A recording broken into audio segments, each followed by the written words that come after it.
Hello and welcome to my August reading wrap-up. I feel like I just filmed my July reading wrap-up, and that's because I did last week, but that was so behind that it's already time to film my August wrap-up because I also read books in August. I read 15 books in August, which is a lot, and I'm going to be honest, I had a very bad reading month in August. I don't know what the problem was. There were books I feel like I should have enjoyed that I didn't really enjoy. So then I just kind of gave up towards the end of the month and reread a bunch of Ellen Emerson White books, which I of course loved, every single one of them. So if you don't want a super negative video, just like kind of skip ahead to the road home. I loved the road home. That was wonderful. And everything I read after that was wonderful. But I don't know, I just kind of had a rough month, so I'm gonna get into it. Which actually, we're starting off on a good note before we go downhill. I listened to Come Fly the World, the Jet Age Story of the Women of Pan Am by Julia Cooke, which is a nonfiction book about the stewardesses of Pan Am, and it's kind of the history of like how women became stewardesses, like, you know, because it was originally a male-dominated field, and then it became female dominated, and then it really gave women a lot of agency. Like, women who got involved were able to travel the world on their own and were able to have like jobs and careers and like build their own savings, and it's kind of just like the history of it. And it's also about several women specifically who were stewardesses and kind of their lives and their stories and like what happened to them before, during, and after being stewardesses. So very, very interesting. I gave it 4 stars. Like, it really is just like how it's described. It's a nonfiction book about some stewardesses of Pan Am and just like the culture in general. Very, very interesting. I loved hearing about the specific women she was following. I loved just like the history and the culture in general. I loved the discussion on women's rights and the Vietnam War. It was just like a really interesting book that I enjoyed. I did think some of the structure was like a little bit jumbled and hard to follow. She does write about specifically very few women who were stewardesses, but she doesn't do it in chronological order. She kind of flips between them, and she'll like start with one woman, and then the next woman she's talking about will have been a stewardess like 6 years earlier, and it kind of was hard to follow. I don't know if that's because I was listening to the audiobook, but I just felt like I never really knew when we were in the story in relation to like the rest of the book, but I did still really enjoy it. She also tried to discuss racism a little bit, which I don't think she did a very good job of, and it was like the briefest of brief discussions.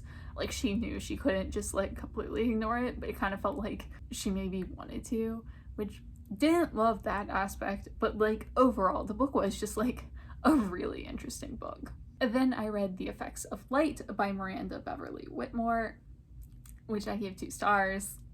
I can't really capture my thoughts on this book because I read this the very beginning of August, so over a month at this point, and I didn't write my review until yesterday, so like most of this book is just completely gone from my brain. But this is a dual timeline book about 2 sisters who were photographed nude as young children, just like growing up, like kind of photos of innocence, and like they just happened to be nude, and like the photos got kind of popular, and then something bad happened, and there's a lot of discussion on like what is art, what is pornography, what is innocence, what is childhood. I give this 2 stars. Like I said, I said there was discussion on these things. I should say there was a half attempt at discussion on those topics. It didn't really go well. The dual timeline was super annoying. I found the past timeline, which took place when they were children, as these photographs were being taken and getting popular, I found that so dull. I did not care at all. I was only moderately interested in the present timeline, but like not at all interested in the past timeline. So that was always a struggle, and it flipped back so frequently. Like every couple of pages it was just alternating, which kind of drove me mad. And the writing was really, really bad, and the dialogue was horrible. Like, no one talks like the people in this book talk. Like, it was so expository, and no one just sits there like explaining everything that's happening in dialogue. Like, that's not how people talk. And it was so pretentious. Like, it tried so hard to sound smart while also having absolutely zero substance. Like, this could have been interesting, but it was so painful to get through. Like, the deepest it got was like the very beginning. There's a scene that is literally an academic discussion on all of the topics in this book. Like, the main character is sitting through an academic lecture of like what is art, what is pornography, as it pertains to like the actual like plot points. Like, it was so bad. Like, I had the worst time reading this. It was very unpleasant, and I don't know.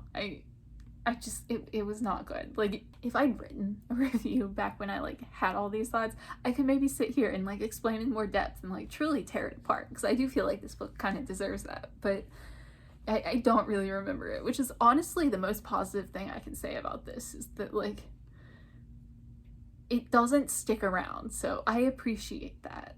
Then I read The Violin Conspiracy by Brendan Slocumb. This is a literary thriller about a young black man who has come into possession of a $10 million violin, and then that violin is stolen, and it's half about like the theft of the violin and half about racism in the classical music industry and like what he experiences growing up in his abusive family, and then just experiencing racism and like becoming a classical musician. I also gave this 2 stars, and I am truly baffled by like the positive reviews for this book on Goodreads. Like, this has like a 4 point something on Goodreads, and I thought this book was like honestly terribly executed. Like, the premise is so interesting. Like, that premise sounds really, really good.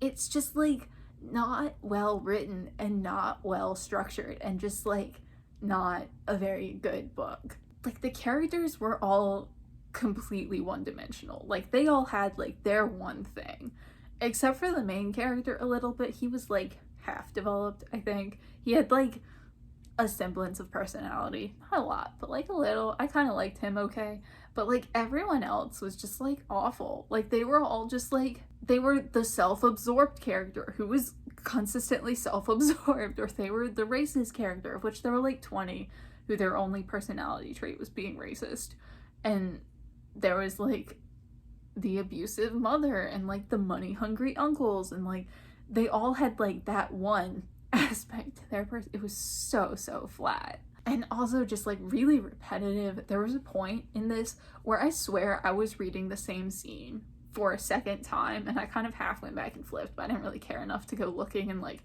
actually like prove it. But like, I swear I was reading a scene for the second time, like the same scene, just like slightly rephrased, and I was like, did no one catch this? I struggled, and like the beginning was so confusing. Like, it doesn't sound like a confusing book, and it's really not, but like the first couple of chapters of this, I was so lost that I wound up going and reading the synopsis on the back, because I was like, I don't know what's going on, and like I had to like read the synopsis in order to just like figure out where I was in the story, and I don't know. And then the racism in this, which I don't want to talk too much about because I am white, so like take this criticism with a grain of salt, but it was very flat. Like, all the characters, like there was only the most overt, most obvious, like I hate black people type of racism, and that was the only racism that like existed in this world, and it was not well developed or well done. Like, at one point, the main character, like in part of the past when he's like becoming a musician, he experiences racism at a music event, and like, okay, like I'm sure that you would experience a lot of racism as a black man in the classical music community, but he experiences racism, and he's very upset about it, and he goes to his grandmother and he's talking to her about it, and he asked her if she had ever experienced racism. Like, as a 17-year-old black kid living in the American South, asked his grandmother, who I believe was born in like the 40s or the 50s, if she'd ever experienced racism in the American South. And I'm like, there is no way I buy that he is asking this question, that he has no concept of racism. Like, I don't buy it, because he wasn't like meant to be a stupid character. Like, he was a bright kid and like an intelligent adult, but like, I don't know, like, it was not a well executed book. Like, really good ideas. I would have loved to read this well done, but like, the author is a musician, and I'm pretty sure he wrote this like during COVID, when like he was bored and like couldn't really perform or teach much. And it's just like, I feel like he's probably a much better musician than he is writer. And like, I don't know, I'm just like really confused that this book has such good ratings, because it was just like not well executed. Like, it's not a well written book, and I really wanted to like it, but it was kind of bad, to be honest. Then I read Outlawed by Anna North. This is a feminist western about a society in which women who are barren, who can't have children, are considered witches, and they are often executed for witchcraft. And the main character is, you know, a teenager in her early 20s maybe. She's married, she's not getting pregnant with her husband, she's very concerned about that, and eventually, as it goes on, people start, you know, whispering that she's a witch, so she has to run away, and she kind of joins this hole-in-the-wall gang of other people who are kind of in a similar situation to her. It kind of goes from there. I gave this 3 stars. I do think this was kind of a fun ride, which I enjoyed. Like, it was a quick read, it was entertaining. Like, I will give it that. I didn't have a bad time reading this.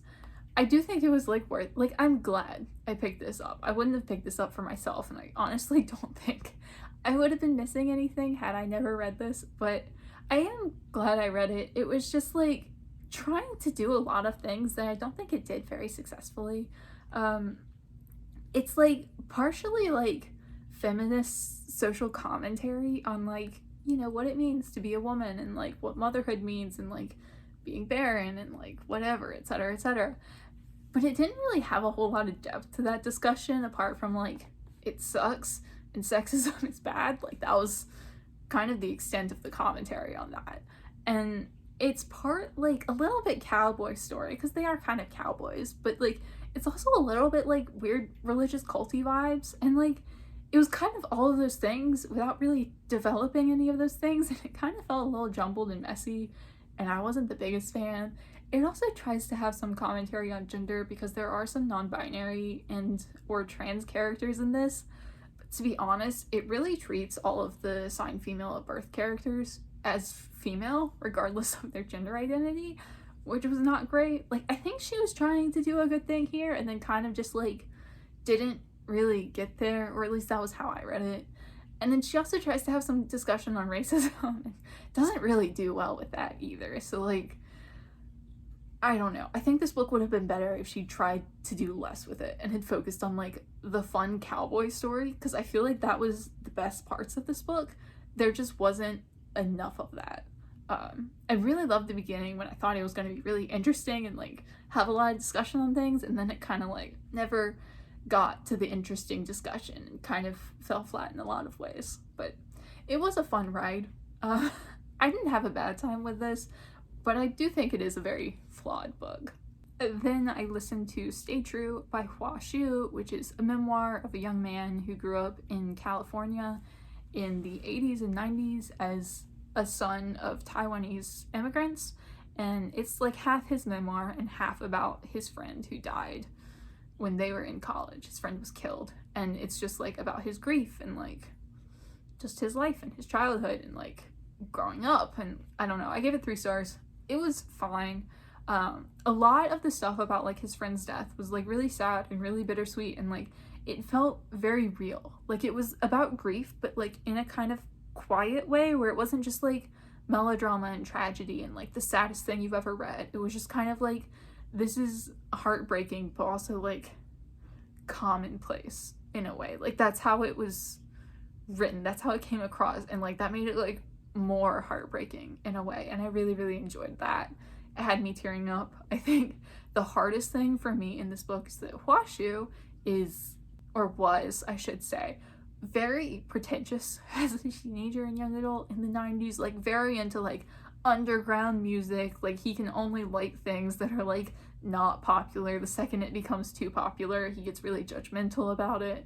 And he's really into like creating his zines, and like the things he's into are like the best things to be into, and like he's writing this from an adult perspective of like he is not this way anymore. Like he's writing about his youth, and he's being like very blunt about like what he was like, and he does a really good job of capturing it. But I did just find it really annoying and grating, and like it got on my nerves the more I listened to it.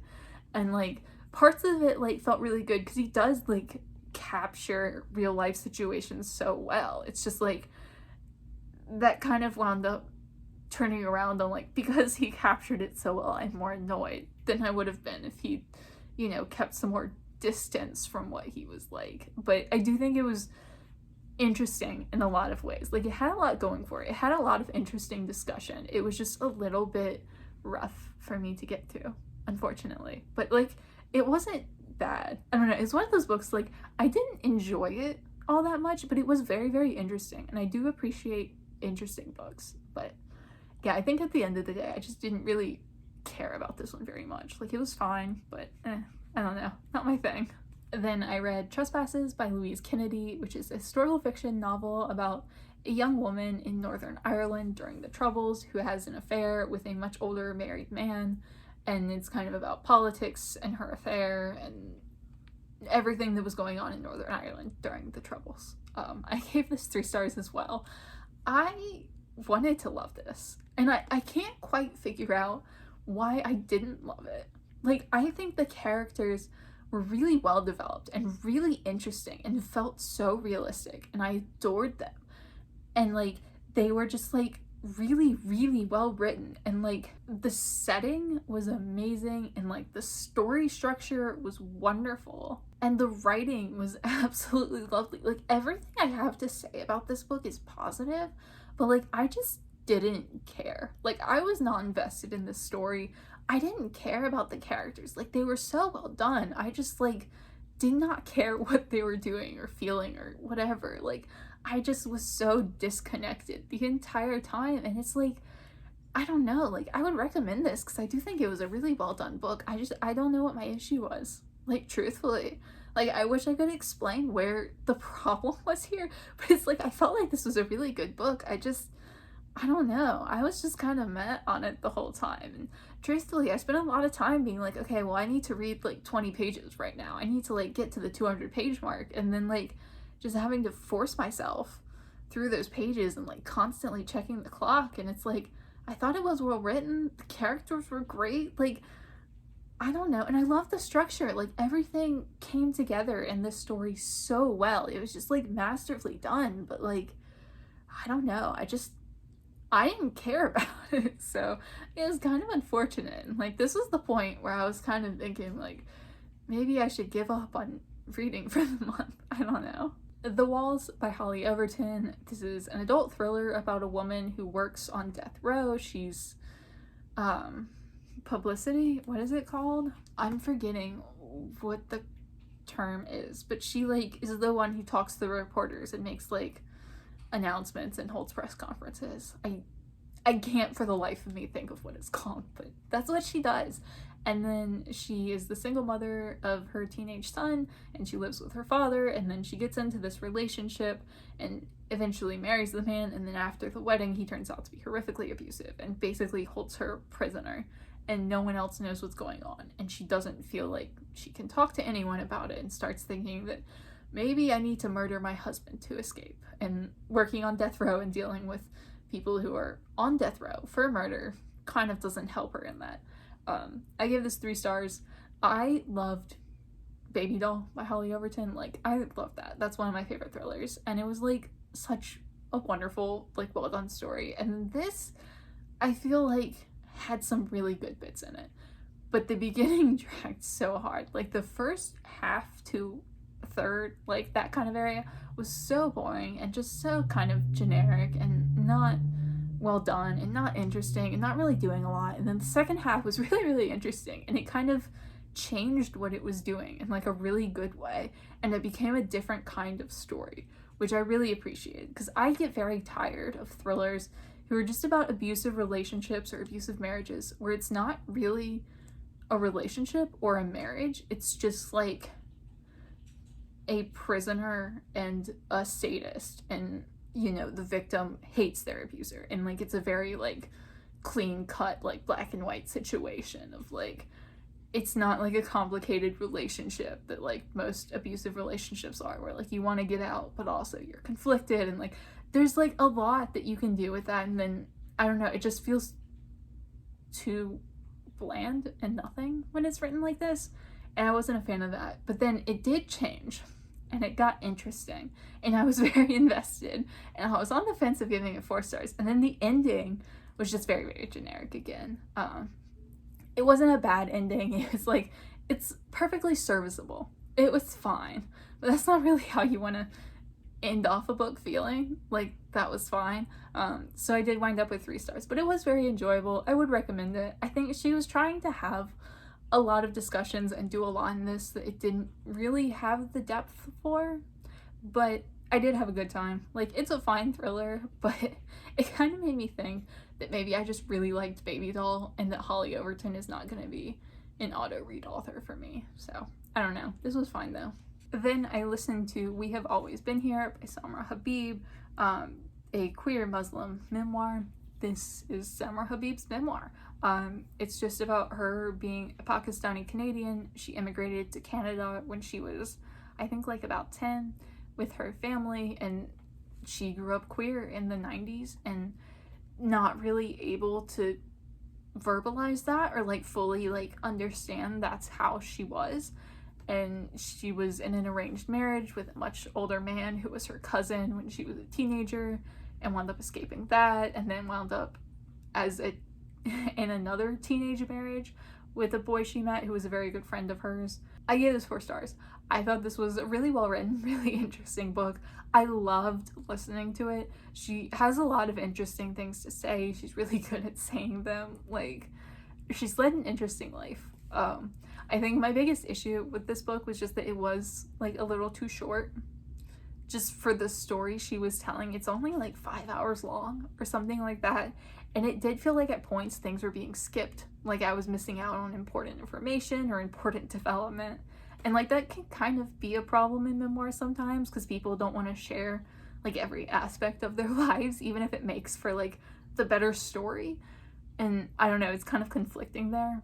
But I did really enjoy this. Like, it was kind of wonderful and very, very interesting, and I really enjoyed her voice in it. So would highly recommend. I think this was maybe the best thing I read all month. Balzac and the Little Chinese Seamstress by Sijie. This was the point where I actually gave up on reading anything new for the month. This is historical fiction set during the Chinese Cultural Revolution about 2 friends who are being re-educated in rural China, who meet a young girl who's a seamstress and kind of fall in love with her, and at the same time they find like stolen books that are Western translated into Chinese. So they're reading like Balzac and stuff, even though it's like very much banned, and it's kind of about all of that. I gave this 3 stars, which honestly, having sat on that for a moment, it might be generous, but I didn't dislike this book. It was just so nothing. Like, I don't really have a whole lot to say about it. Like, it didn't feel like it was doing anything. Like, Dai himself went through re-education in China, so I do feel like some of this must be based on like his experiences, because he was in re-education for several years. But like, this book on a whole was just like not doing anything. Like, it wasn't really descriptive of what re-education was like. It wasn't really about the Western literature that they were reading. It was like kind of about the seamstress that they met, but like also not really, because she was completely objectified in this book and had 0 agency, and it kind of left off with some questionable commentary on women. Like, weird as it sounds, this book had like vague manic pixie dream girl vibes. I was not really a fan, but it also wasn't bad. Like, it was kind of interesting in points, but like not overall. I don't know. I don't really have anything to say about this book. It was just so nothing. Like, I don't understand why it's a bestseller, apart from the fact that Dai was in free education in China and wrote about it. So like, I don't know. But like, I don't know how you write a book about reading Western literature during the Cultural Revolution in China and like completely avoid any political commentary, because I do feel like this book desperately needed some political commentary. I don't understand what this book was trying to do. Like, the only like main points I got from it were really about women, and like he didn't really seem to have a great opinion on women. It was odd. I wouldn't really recommend, and to be honest, the more I talk about it, the more I'm like, am I sure that I gave it 3 stars? But I definitely did, so I don't know. I didn't really love this. So after that, I was really just done for the month. So I just decided to go and reread a bunch of my favorite books by Ellen Emerson White. So I started with The Road Home, which is a historical fiction set in Vietnam and during the Vietnam War about a woman who is a nurse. And the first half of the book is set in Vietnam as she's a nurse on an army base in Vietnam. And then the second half is set after she comes home and she's kind of dealing with the PTSD and the trauma and like some of the injuries she had over there. And it's just about that. I wanted to read this because I just read the Come Fly the World or whatever it was called, and there were some scenes in that really reminded me of some specific things that happened in this book, because it talks about like flying soldiers in from Vietnam, and you know, she was in Vietnam, so she flies on one of those planes. But I gave this 5 stars. It's wonderful. I read it for the first time last year, and it is technically like the 5th book in the Echo Company series, which is about soldiers in Vietnam. It's kind of the 5th book, kind of a companion, but you really need to have read that series to read this book. It's so wonderfully done. The writing is unbelievably gorgeous. The characterization of the main character, Rebecca, is wonderful. It does such a great job of discussing PTSD and trauma and like dealing with that, and like how she reacts in certain situations, and like how she's coping, which is usually not well, and like it deals with the friends that she made in Vietnam, and just like, I don't know, it's so well done in every respect. Like, if you like historical fiction, it's YA kind of, it's categorized as YA, but like she's like 22 in this book. Like, it's barely YA. I think the whole series kind of works as adult books because they're all like 18 to 22, and it also deals with a romance with a soldier she met in Vietnam who went home injured, and it's so wonderful. I spent most of this book crying. Like, once I start crying during this book, I just don't stop. I read it for the first time last November, and like it took me less than a year to reread it, so that's about how I'm feeling towards this. It's amazing. It's wonderful. I love her books, and I love this. Then I listened to When Breath Becomes Air by Kalanithi, which I didn't really want to talk about this book. This book is so popular. It's written by a neurosurgeon who got diagnosed with terminal cancer, and he wrote this book as he was dying, and it was published after his death. And it is much beloved.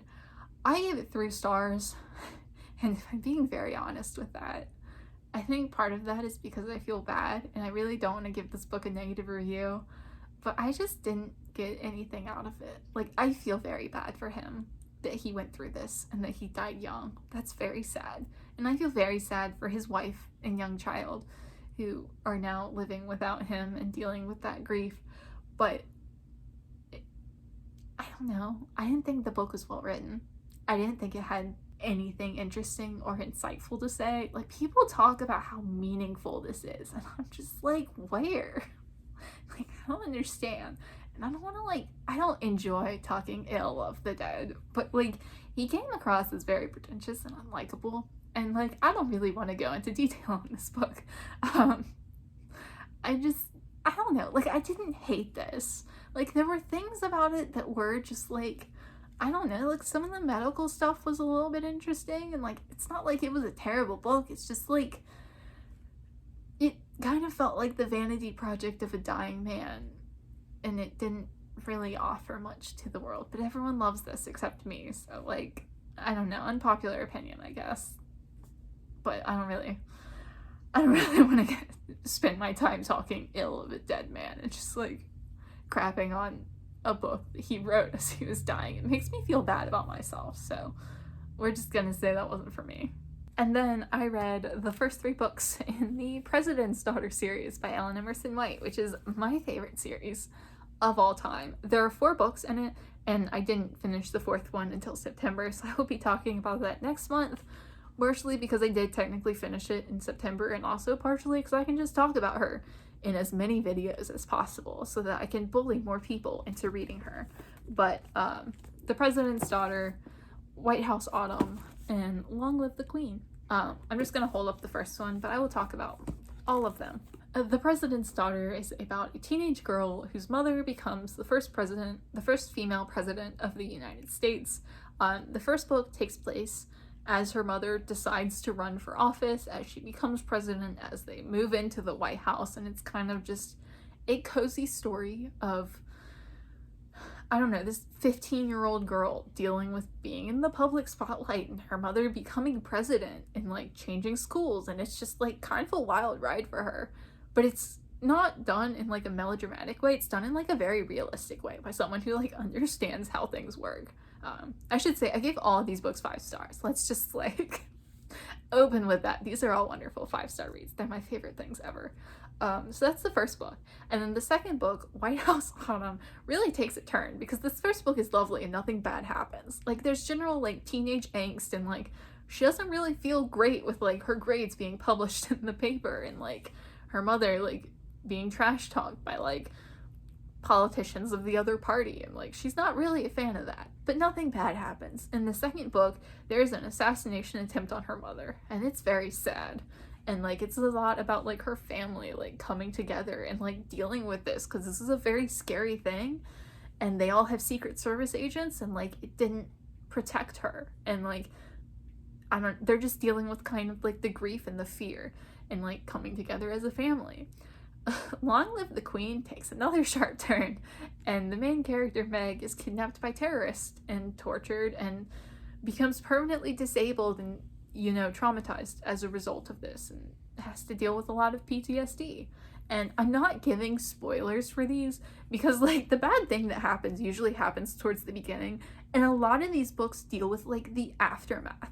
Like the 4th book in the series, which I'm not really going to talk about here, it's like nothing actively like terrible happens in that book. It's just like dealing with the feelings of like her mother was almost assassinated, and like she was kidnapped by terrorists and has a lot of PTSD and like trauma, and like she wakes up having night terrors every night screaming, and she's in college for the first time, and she's like newly disabled and like having multiple surgeries and like trying to keep up with classes and like dealing with being in the public eye. And like all 4 of these books are fantastic.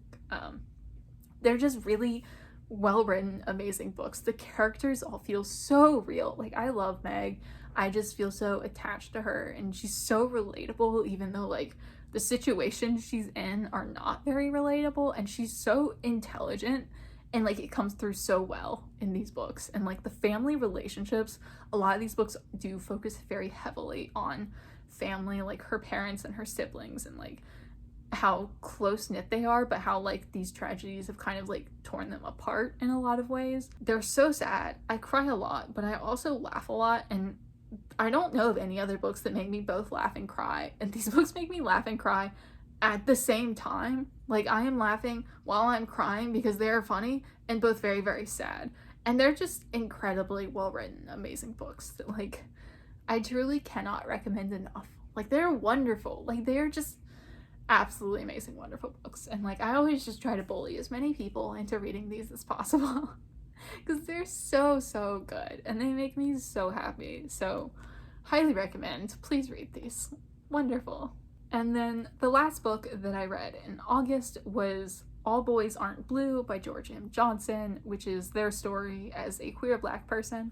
It's a memoir. It's kind of a collection of essays just about different topics in their life, in their childhood. They talk a lot about knowing they were different from a young age and feeling like obligated to hide that. They talk about like the support of their family. They talk about a lot about like their grandmother Nanny, and they have like whole chapters about her and like her influence on their life and like everything she's done for them and like the love that she gave them throughout their childhood. And it's, I don't know, it's a really powerful book. It's really wonderfully done. I gave it 4 stars.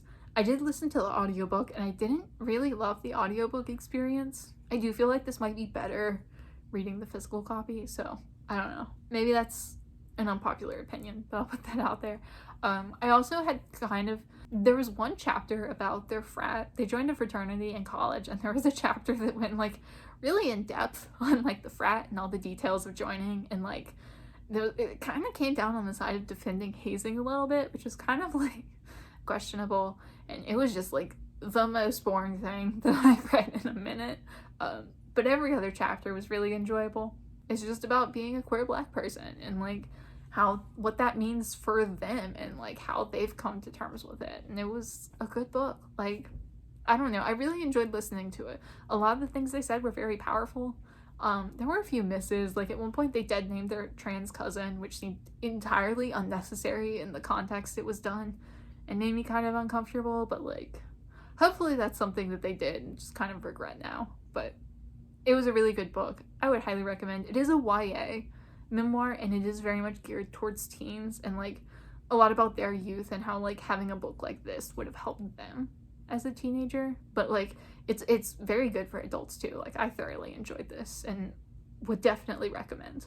So that is everything that I read in August, which, I don't know, I read a bunch of Ellen Emerson White, so I'm counting it as a win. Like, anytime I read a bunch of her stuff, I'm very happy. So definitely the takeaway here is that she's amazing and you should read her. And everything else was just kind of worthless. But yes, I do love The President's Daughter. Like, it's my favorite thing and it makes me happy. So thank you so much for watching this video. Let me know down below if you've read any of these books and what you thought of them if you have. And as always, thank you so much for watching, and I will see y'all again soon.